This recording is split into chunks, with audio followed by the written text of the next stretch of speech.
Welcome to Living in Beauty. Thank you for inviting us to the Airstream Club 2020 International Rally and the first virtual rally, thanks to the innovative leadership. And thank you for looking at our very first video that we've ever done after 4 years of blogging Living in Beauty. Now, this seminar is usually presented in a very casual way where you're able to ask questions, make comments in the middle of the presentation. But since we're here in Point of Rocks Campground in Prescott, Arizona, and it's being recorded, we ask if you have any questions or comments, just put them in the comment section and we will respond. Okay, so let's go. Let's go. There are many ways to do this full-time thing. There are people like us who do not have a bricks and mortar house. Others who live in their trailer as a second home or a vacation home. Many are seasonal travelers who hit the road for months at a time. Others are mobile workers or digital nomads who work and live on the road. There are mobile caregivers who go back and forth, hopping states to care for their parents or grandchildren. And some who live full-time in their Airstream in one place. This presentation is about traveling full-time in our Airstream, not living stationary in an RV. We're on-the-go, full-time lifestyle RV travelers. We're always either moving or planning our next move. We don't own, rent, or lease property, not even for storage. Our only physical dwelling is our Airstream. Our preference is to stay on the move and visit new places where we've never been before. Our stays are usually 14 days, which conforms to the maximum stay in most public campgrounds. We're still learning something new every day. We're not experts and we don't pretend to be. We've been traveling full-time for almost 4 years in our 2001 30-foot Excella since July 2016. Living in Beauty is about journaling our experience and sharing how our know-how improves along the way. When we started out on this journey, we thought we needed all this stuff. But the longer we're on the road, we realize how little we need to sustain this lifestyle. Every day we find that we need even less stuff. Every year we drive fewer miles as we learn that traveling full-time is not a sprint. It's a marathon. And to enjoy it to the max, you have to travel as light as possible. To give you an idea of our travels, here is an animated map of our 39,000 miles so far. I'm a Star Trek fan, so I apologize in advance.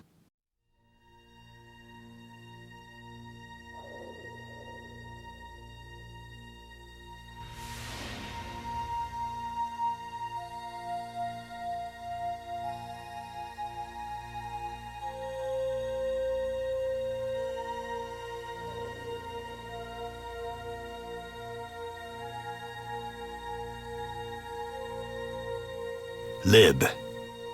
The final frontier. These are the voyages of the Airstream Beauty. Her continuing mission, to explore strange old worlds, to seek out new life in old civilizations, to boldly go where no Bobo has gone before.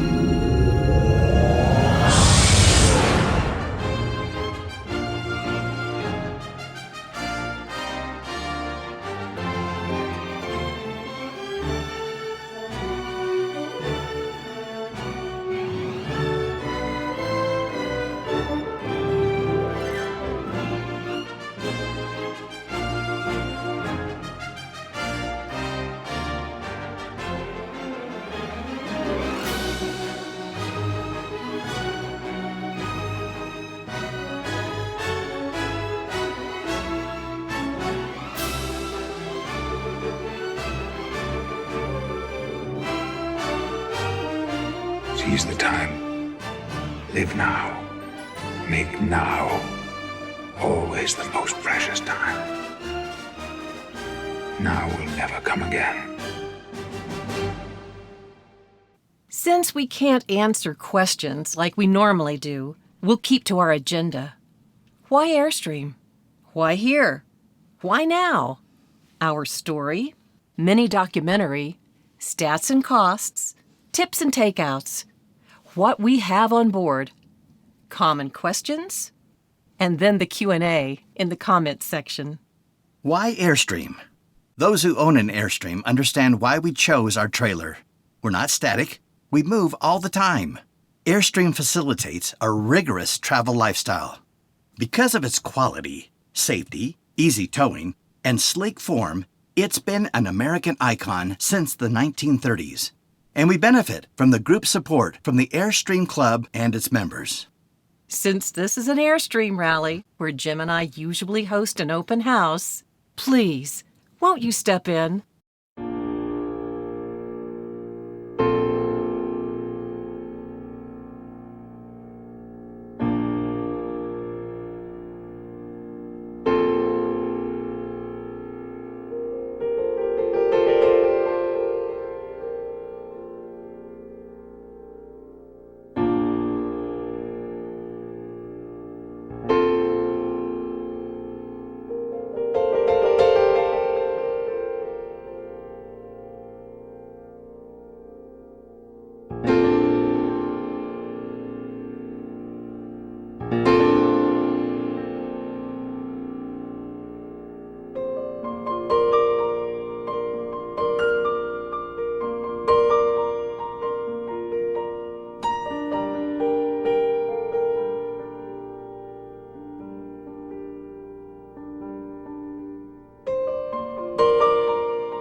Why here? Why now? Why are you watching this video? Are you considering full-time travel?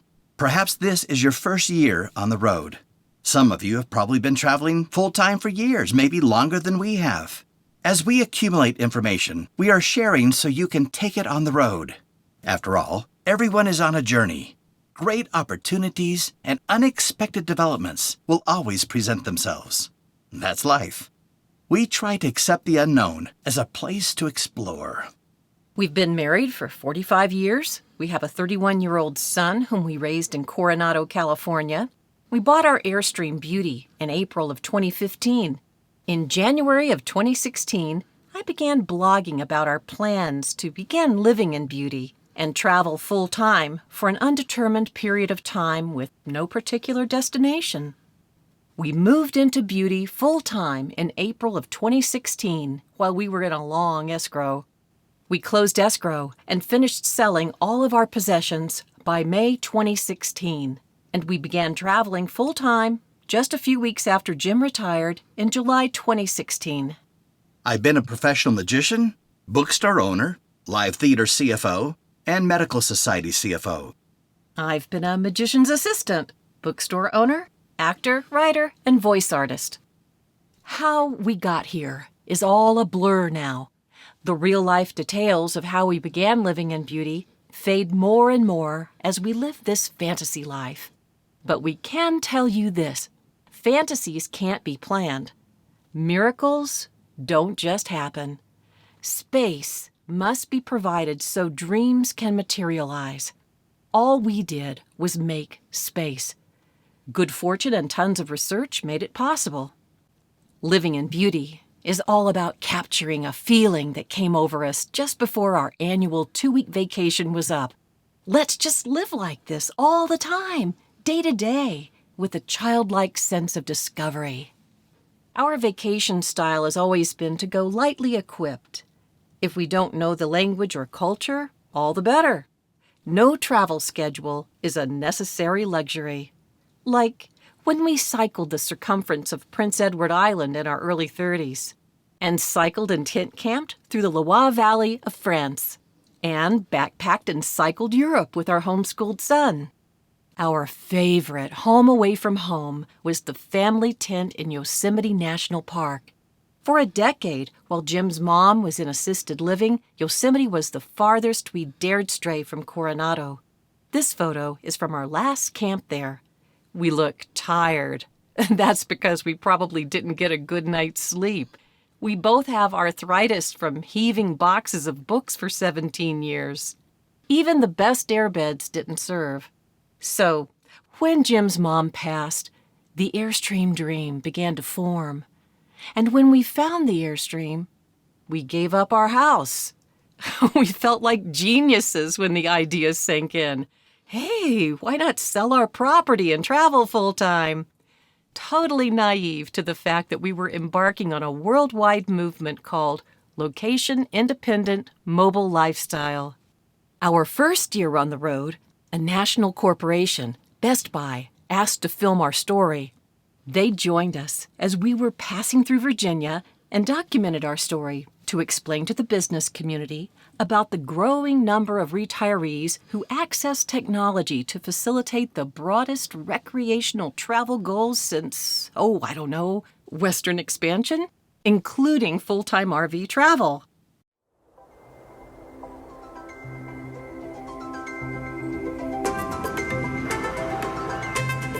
We have no idea what the future is. And there's something really exciting about not having a clue where you're going to be tomorrow night. It took a while, but all the dominoes kind of fell into place. Once we made the decision, We knew within 2 days we're going to hit the road. I think our family thinks we're homeless.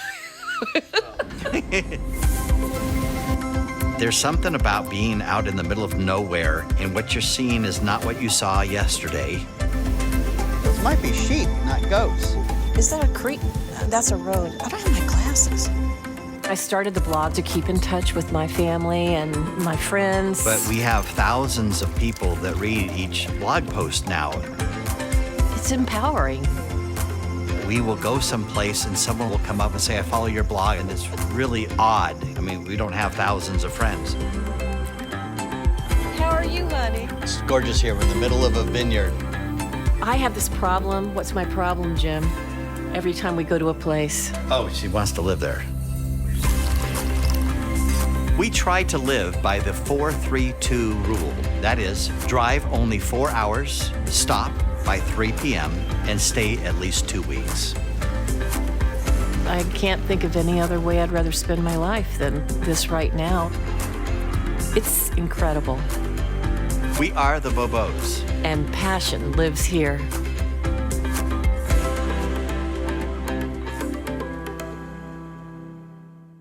After almost 4 years, we have accumulated some statistics and costs of full-time travel that you might find helpful in your planning. As of May 10th, 2020, we have been on the road 1,392 days since we started. We've traveled almost 39,000 miles between overnight locations, about 840 miles per month. We've discovered that the more we travel, the less we travel, in terms of how many miles we log. Our longest day's drive was 425 miles. We found that grueling. Our shortest was a half a mile, 2 campgrounds across the street from each other. But in 4 years, we have averaged 146 miles between overnight locations. We've stayed in 264 different overnight locations. That surprised us. We hadn't planned on that. Taking free and paid campsites into consideration, we averaged $32 a night. Year 2 was an anomaly because we stayed almost 2 weeks at Fort Wilderness in Disney World and several really nice resorts in Florida. Later, we will show the breakdown between paid and free campgrounds. As I just mentioned, we stayed at Fort Wilderness, our most expensive campground at $153 a night. Next to Fort Wilderness, our most expensive site was Liberty Harbor in New Jersey, across the river from Manhattan and about a 10-minute subway ride into downtown. The most economical sites are at federal campgrounds where we use the senior pass to get half-price camping at national parks and forests. We fuel up with diesel and average $338 per month.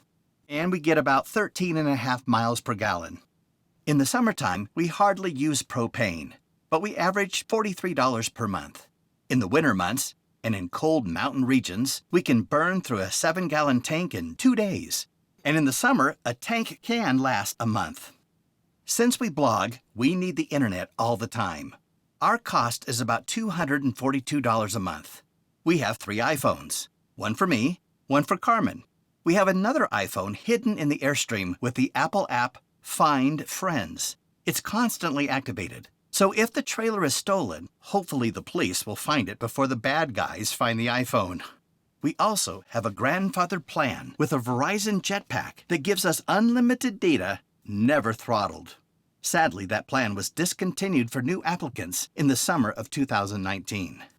While dry camping, most of our electrical power is from our solar panels. We do on occasion need our generator, especially when the sky is exceptionally cloudy, rainy, snowing, or if the campsite is in a shady area, or if we need the air conditioner. We average about $5 a month for gasoline. Our truck and trailer insurance is $119 a month. That includes liability, physical damage, and uninsured motorist coverage. I'm on Medicare, and Carmen is on the Affordable Care Act exchange. We pay $657 a month for our medical insurance premium. We spend about $19 a month on our mail service. We'll explain this more a little later. We try to avoid using commercial laundromats. Carmen has allergies to most laundry products, and it's just easier to use our own small portable washing machine.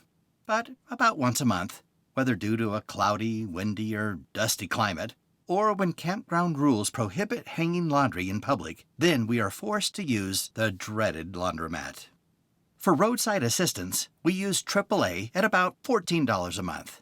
It covers towing 100 miles for both the truck and trailer, plus the typical coverage of flat tires, dead batteries, vehicle lockout, emergency fuel, and minor mechanical first aid. We are members of Allstays, Harvest Hosts, Passport America, Good Sam, and the Airstream Club International. Our total monthly expense for membership is $23 a month. As mentioned previously, we are also with AAA, which awards discounts in some campgrounds. We spend on average $93 a month on museums, park entrance fees, botanical gardens, wine, whiskey, bourbon, and beer tastings, gondola lift rides, beer festivals, concerts, nature centers, RV shows and rallies, fairs, carnivals, hot springs, and public and YMCA swimming pools. We spend about $19 a month on local transportation, like Uber, toll roads, parking, and other means for short-distance travel within a community. Our 2 water filtering systems cost us about $21 a month in water filters. It's only 70 cents a day for pure, clean, clear, and safe water. We have stayed overnight in 46 states and 4 Canadian provinces. So far, we've missed Delaware, Maryland, Alaska, and Hawaii. I wonder how we can get our Airstream to Hawaii. We'll have to think about that. We had planned to go to Mexico this year, but that didn't work out. 21% of our nights are spent on free land, almost 300 nights so far. Of the 1,095 paid nights, the majority have been at private RV parks. The remainder were state, federal, county, city, and military parks. Of the 297 free nights, the majority have been on government land. Family yards and harvest hosts are almost a draw at second and third. We have done our share of Cracker Barrels, Walmart parking lots, and repair lots, like the Terraport at the Airstream factory or Vinny's North Bay Airstream repair yard. Just a little over half our nights had full hookups, and 1/4 of them were dry camping without any water, sewer, or electricity. 13% had electricity only, and 11% had electricity and water, but no sewer. Okay, tips and takeouts. Wow, where to start and when to stop. More tips and takeouts will probably come in the Q&A. We use these little marriage-saving devices to back up and get through tight spaces. We even use them when we're unhitched and trying to park the beast in a crowded parking lot. We owe this one to Sean and Christy of Lolo Ho, Long Long Honeymoon, our heroes. Walkie-talkies are also great in national parks, where our cell phones are usually as functional as bricks. We don't keep any paper in the trailer. None. Our original important documents are stored in a safe deposit box. We scan to PDF all of our paperwork in our file cabinets before we hit the road. And any new paperwork is scanned to PDF using our iPhones. Backups are in the cloud. If we need to print something, we go to Office Depot or Staples. Okay, Jim has an allergy too. He's allergic to cheap junk and ornaments. I'm not, but I see his point. So just to keep the peace, we dump the cutesy, fluffy, redundant, and dysfunctional items. Mini purges are an ongoing process. After 4 years, we have much less stuff than we did when we started. For us, the ability to pack up and leave in under 30 minutes with no unnecessary hassles is preferable to having stuff. Less stuff facilitates more movement. Don't believe us? Ask the Donner Party. Before we started traveling, all of our awards, precious items, keepsakes, and photos were all photographed or scanned to JPEGs. And then we tossed the originals away. Yes, it was hard, but we still have them. And we look at them on our computers at least as often as we did before, when we had to dust them. Precious items from home that we could repurpose into our new lifestyle are constant reminders of our previous life, and they give us joy. Our wine tables, the first furniture Jim made for our house, were painted to match our Zip-D chairs. A copper-bottomed measuring cup my mom gave me gives me joy every time I use it. A beautiful, heavy-duty outdoor Getty Museum poster that adorned our dining room wall serves as an outdoor table cover. A hard lesson that took a while was realizing that we are not on vacation. This is our life now, and we don't try to do everything in every place we visit. Remember those days when your vacation was only a weekend or maybe a week or two, and you had to cram everything in those few days? Adapting to our new life was a long process. Early on, we kept anticipating the end of vacation whistle. It takes a while to stop hearing it. We're blue highways all the way. We only use the interstates when they can't be avoided. We don't listen to music when we're on the road.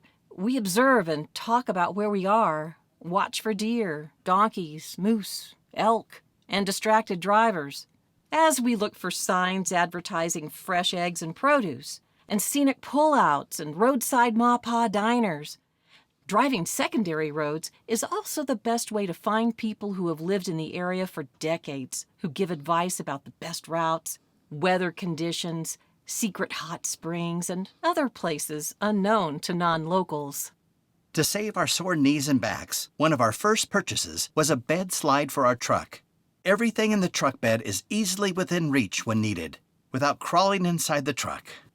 We like spontaneity, so we keep our schedule open.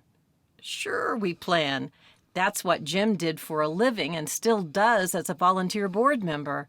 But now that we live in Beauty, we plan for anything rather than everything. Everything will always be there next time we pass through. But when anything happens, we're prepared.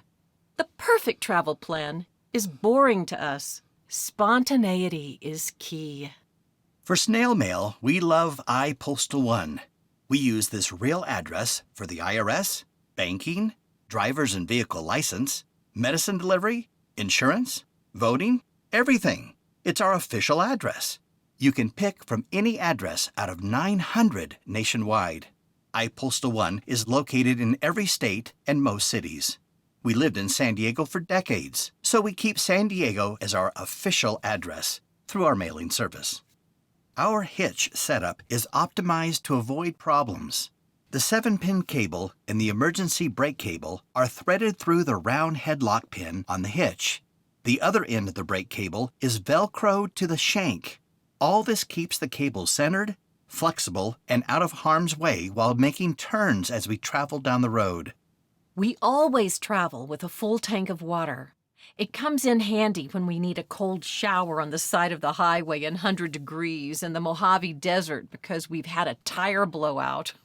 It also comes in handy when we've arrived to a place with no potable water source, like when a toxic bloom plagued Salem during the Airstream Club rally in 2018. We keep our water tank full, fresh, and clean by never hooking up to shore water. This consistency keeps us water conscious and water conservative, so we don't have to relearn those skills every time we dry camp. We have 2 water filters, one double filter for all the water that goes into the Airstream. The other is to filter our drinking and cooking water at the sink, so our water tastes the same no matter where we are. That's important to us. Here's another lesson we learned the hard way. We used to tell friends and family that we didn't know when we'd be back. That didn't go well. Some were upset by that and tried to pin us down to a date. They expected more from us than, see you someday. We finally realized that we couldn't expect them to understand our lifestyle. So now we just tell them we hope to be back soon, which is the truth. Because since we began full-timing, we see many of our friends and family more than we ever did. The idea of transience can be difficult to grasp. Soon puts it all in perspective. See you soon. It cheers rather than disappoints. Besides using tortilla warmers to pack dishes and thick winter socks to pack wine, my favorite tip is the swim parka trick. With a swim parka, there's no need to schlep towels, clothes, and toilet kit to the campground showers. The swim parka is a specialized garment. It has a liner that functions like a towel on the inside, and outside is a water-repellent slicker. It also has deep, generous inside pockets for carrying razor and soap and travel-sized shampoo bottles, and even a flashlight. Swim parkas keep a wet body protected in all climates. I go to the shower commando, and after I've showered, I go home the same way. No one has a clue I'm rocking my Lady Godiva under there. It's a fast, easy solution to the messy shower schlep. We can't emphasize this enough. Find the right Airstream technician and stick with them as much as possible. Build a relationship. We have both an East Coast technician, the Airstream factory, and a West Coast technician, Vinny Lamica at Vinny's North Bay Airstream Repair. They know our trailer as well as we do. Don't ask me why I know it's a good idea to use 2 different chocks to secure your trailer when parked.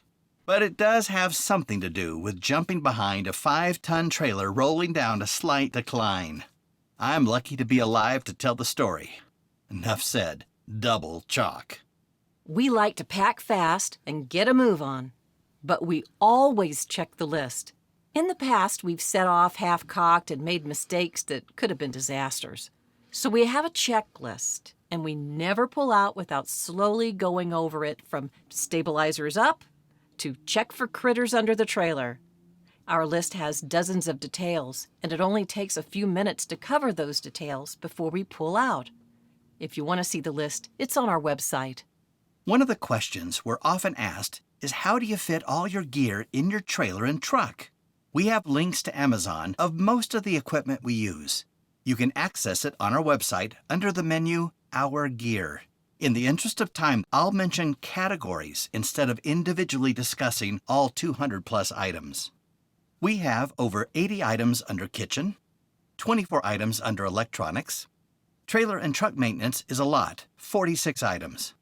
Under plumbing, we have 24 items we use all the time. There are 60 items we keep at hand for roadside emergency under preparedness. We have a few items related to travel, camping, and Airstream upkeep under books. Everyone's personal care is, well, personal. But we have 25 items we personally use that are well suited for RV life. We have about 17 items we share on recreation. Airstream dogs will find 8 unique items in Pico de Gallo's boutique. While we don't list every single tool we use, here is where you can find 32 of our most important ones. We have 28 items in outdoor gear, things like barbecues, fire pits, shelters, tables, and anything that didn't fit under the other categories are under miscellaneous, like our custom RV mattress, room deodorizers, mouse traps, and storage equipment. And we have blog posts that answer many common questions, such as, how do you part with your stuff? Well, there must be 50 ways. After doing this for our mothers, we had a good idea what we were getting into. We made a 2-year plan and stuck to it. Parting with over 40 years of accumulated possessions was not only a massive physical undertaking, but it was an emotional roller coaster ride. We celebrated, we mourned, and as we let go, we did our best to make beneficial choices for the environment and our community. How do you prepare for a roadside emergency?